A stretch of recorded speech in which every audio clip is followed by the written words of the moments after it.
Thank you everyone for being here, and a particular thanks to our hosts today, the President of the University of Economics here, the CMC Graduate School of Business, and in particular Thomas, who's been so kind to Caroline and myself over the last couple of days, and to the Czech Management Academy. It's fantastic to have the opportunity to be able to talk about a subject as important as competitiveness and productivity here in the Czech Republic, and particularly a delight after an improvement in our rankings we've been producing at the World Economic Forum for over 35 years, and a great improvement of 9 points in the ranking. And I just wanted to take now 10 minutes or so to give an outline of the context, to talk a little bit about what we mean by competitiveness and why it is important to have these kind of discussions, not just amongst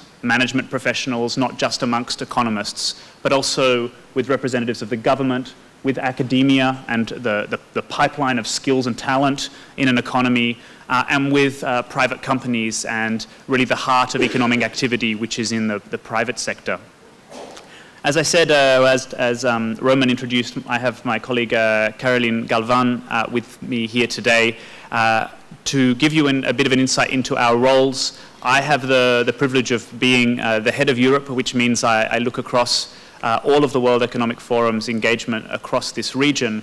But Caroline is the expert in competitiveness and the economist on our team. So I will be giving the broad overview, and then Caroline will correct everything that I say that is wrong when she comes up and gives the very specific insights into the results of the Czech economy that you'll be able to see in the report. So that's how we'll run this very briefly. And I wanted to start by asking the question, why do we even need to study competitiveness, and what's important about it at this point in time?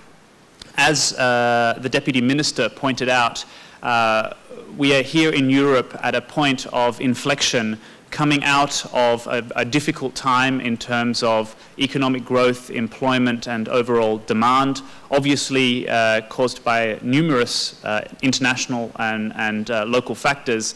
But the point is that here we stand at a point where, as monetary and fiscal levers may start to ease off, as the assistance that has been coming centrally in Europe may be coming to an end, it is even more important that economies look to the very structural elements of how they create economic activity and demand, how they create stable institutions, strong infrastructure, and the efficiency-enhancing measures of the economy on which to base value-added and innovative economic activity. And without investment and focus on these really basic elements, we won't be able to regain this growth path and sustain a growth path of prosperity and delivery to all members of society, which of course is the goal that I hear every day from governments, from companies, and from our social partners around Europe. Why is the World Economic Forum involved in this at all? Well, it's partly that legacy of 35 years ago. Our chairman, Professor Klaus Schwab, decided to look at a cross-section of European and other countries around the issue of competitiveness. But it's also because of the far right of this diagram, which is that our motto is that our mission is that we're committed to improving the state of the world. And we believe that one important part of that is inclusive, productive societies that deliver the ability for all citizens to contribute, and to contribute in such a way that they live up to their individual and collective potential. We do this in 3 ways. On the far left, we do it by bringing multiple groups of stakeholders together. So we feel that we don't succeed unless we really drive these conversations between government, academia, business, and civil society. In the center here, the perception of the World Economic Forum is often of discussions and dialogue. And that is true. We spend a lot of time talking and aligning different stakeholders. I implore you, please don't underestimate the power of positive, constructive dialogue to create the kind of consensus and agendas that are required to move forward in these spaces. The forum is also very pleased and proud to have been involved in agenda-setting measures to influence and work with bodies such as the European Commission. And indeed, I currently sit on a group in Brussels with Jan and Microsoft through the DG Enterprise, which looks at how entrepreneurship and innovation can be put forward as a priority of the Commission. And these kind of agenda-shaping activities are very important for everyone to be involved in. And that's why we want to, as Roman said, hear your views and questions around the ideas today to make sure that agenda is being refined and communicated as well as possible. And then we would like to have this conference today, these discussions to have impact. And I'm sure that I share the sentiments of the University of Economics, the CMC Graduate School of Business, and the Czech Management Association, that the whole purpose of us meeting here is not just to spend an interesting few hours together in meeting rooms, but rather to gather our collective energy and see how things can be changed positively in the way that the Czech economy is operating, reforming, structuring towards that growth path. The World Economic Forum produces a number of different reports and data on this, and we'll be discussing one of those today, which is the Global Competitiveness Report. But we also do a number of other analyses, including one specifically on Europe every 2 years, the Europe 2020 Competitiveness Report, because we feel in Europe there are specific targets and goals that the Commission sets for EU member states around competitiveness, which we need to benchmark and gather and rate ourselves against, as well as the more global work that we do with the Global Competitiveness Report. 144 economies is the data source and comparison that we're talking about here. And what we aim to measure with this work, as I said, is the long-term sustainable growth path of an economy. And you can see here that over many years, from 1980 forward, you can see large gaps in growth paths. And we're looking to understand the factors, the aspects, the institutions that drive the differentials between those different growth paths. Many people, when we say competitiveness, immediately think, well, why don't we just subsidize industries, slash costs, and then we'll be more competitive. When we say competitiveness, we define it rather around productivities, the set of institutions, policies, and factors that determine the level of productivity of a country or economy, taking into account its level of development. So we don't treat all 144 economies the same. For some economies, they're going to be focused more on resources. Some economies are going to be focused more on efficiency, manufacturing, gathering together their different assets and using those in export-driven ways. And others will be at the frontier of innovation. So in our methodology, we make sure we take that into account. And we are firmly of the belief as an economic forum that it's the level of productivity that sets the level of long-term sustainable prosperity. And that is especially true in Europe, where we don't have large population growth, where, as the President said, we have demographic shifts coming up and we can't rely on additional flows of people outside of immigration to drive growth. It's this intrinsic productivity growth which is the key to continuing prosperity in the region.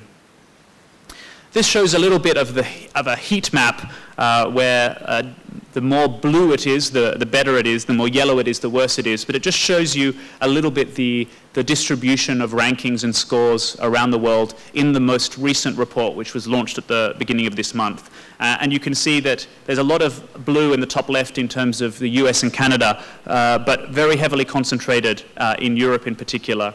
And I want to just quickly take you through the rankings globally, at least some highlights to let you know where we stand. As someone that lives in Geneva, I am proud that Switzerland has come #1 again for a number of years in a row now, followed by Singapore. So this is Europe and Asia, two standout economies, both relatively small, putting together the factors of productivity in ways that are incredibly efficient and that are also incredibly innovative, very much at the high end of those two issues. The United States rising in the rankings slightly compared to last year, and Finland. So in terms of the EU 28, we see Finland coming into the rankings there, followed very quickly by a number of other European economies, as well as Japan, Hong Kong coming in there as well. So the top 10, really 6 out of the top 10 are European economies. It's a great testament to the fact that Europe has an incredible capacity for innovation, for productivity growth. And I think we need to be really positive and proud of the fact that Europe has this very high end, even though, as Caroline will talk about as well, Europe is also incredibly diverse. And we see a number of countries that are lagging. And it's emboldening to see that the Czech Republic has gained this momentum moving up the rankings recently. Czech Republic is this year at 37 out of 144 economies. Last year it was 46. That's an improvement of 9 places, which is fantastic. And Caroline will take us a little bit more through the trend of what that has looked like onto different indicators and how that move has been explained. But it really remains for me to say that this movement up in the rankings is a huge opportunity for the country at the point in time where we stand to grasp to come together around the necessary kind of reforms and investments at different points in the value chain, at different aspects of the economy to build long-term growth. So here is an opportunity to focus attention around this issue and work together as government and business. And that's a critical theme of our work. Overall, we see that as monetary policy may ease as a lever of driving global recovery, the growth path of Europe, the growth path of the Czech Republic really requires this reform-minded progress. So this is focusing on the key weaknesses, strengthening the strengths, as Caroline will take us through. The heart of this, we believe, both for the Czech economy but also globally, is investment and skills in skills and in innovation. As Jan will probably say, education is the mantra. Skills is the mantra. We need to really think about how the economy is delivering the skills that the private sector needs, and not just what the private sector is demanding today, because by the time you deliver that in 3 years' time, it's too late. It's what the economies that the Czech Republic is looking to compete with and work with, what skills they are demanding ahead of the curve that need to be invested in here in the economy. And this means not just university enrollments, which is great, but it means convincing employers and private sector to provide more and better on-the-job training. It means really making sure that vocational training and education standards are really up to scratch and bringing those into line with where the economy needs to be. And also, it's a huge amount about motivating young people themselves to take as much control and charge as possible as the opportunities that they have within themselves. The opportunity for self-learning, for complementary learning through technology, through the resources that are available online and remotely is incredible today and surpasses anything that we could have imagined even 10 years ago with the explosion of assets such as the Khan Academy. So really building momentum around the Czech Republic's greatest asset, which is the youth that will be driving into leadership positions in the near future, that is where we need to focus on. And I know that this is something that Jan is passionate about, so he will actually give the informed view from Microsoft. Then finally, a really important key point, which I've mentioned a couple of times here, is one big thing that the World Economic Forum has learnt in terms of the success of economies around reforming in this way, is that it requires collaboration. It requires the public sector and the private sector to work together in ways that they are not used to doing. It requires policy consensus and stability within government, across ministries and between ministries, and then building on that, the engagement of business leaders and employees and employers in ways that you can actually realize the change. And this is just as true in the issue of institutions and corruption as it is around labor market reforms, as it is in skills development, and especially as it is in innovation, where the Czech Republic and the government is investing a huge amount in innovation centers, but to make sure that those are optimally operating, to make sure they really produce the results that they want, it needs to be partnerships between education and academia and the private sector to make sure those cutting-edge ideas come out of interdisciplinary discussions and move into commercial ideas. They become value-adding contributions to economic activity that you as Czech citizens and the government can be proud of and can drive that growth and employment.